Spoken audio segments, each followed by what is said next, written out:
एबे राजनीति रे कैंटीन दिल्ली स्थित ओडिशा भवन कैंटीन को समस्त खोलिबा गत एप्रिल मासरे मुख्यमंत्री को चिठी लिखिथिले केन्द्रमंत्री धर्मेन्द्र प्रधान। यार उत्तर में मुख्यमंत्री चिठी लिखिबा सहित दायित्व धर्मेन्द्र आड़कू ठेली देइछंती। स्थान अभावरू ओडिशा निवास कैंटीन खोलिबा संभव नुहे बोली नवीन उल्लेख करिसंती। नुआदिल्लीर ओडिशा भवन निकटरे थिबा पेट्रोल पंप जागा मूलरू राज्य सरकार को दिया जाइथिला एवं परे एहाको काढी निया जाइथिला।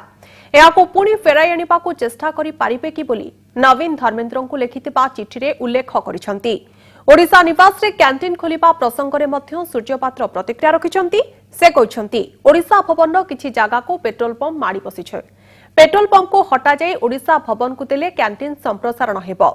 ओडिशा भवन रे ओडिशा कैंटीन खोलिबा प्रसंगरे बीजेपी प्रतिक्रिया रखिछि। दलर मुखपात्र सजन शर्मा कहिसंती राज्य सरकार निज दायित्व तुलाई पारि नाहंती।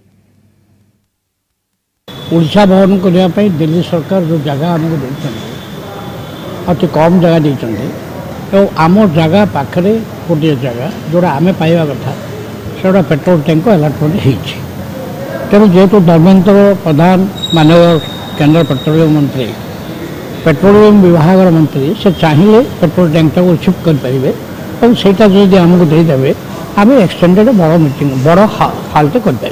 ये सरकार किसी करूनी कथा हूँ केन्द्रर संस्कृति विभाग पक्षरु दिल्ली रे आयोजन होउछि। ओडिशार मुख्यमंत्री भाव में नवीन पट्टनायक को निमंत्रण करा जायछि। तेणुक अतीत जेहेतु ओडिशार मुख्यमंत्री से दिगरे कौन पदक्षेप नहीं नाहांती तेणुक मुह लुचेवा गत काली तरतर कैबिनेट मीटिंग डाकी एत कथा कहिसथि।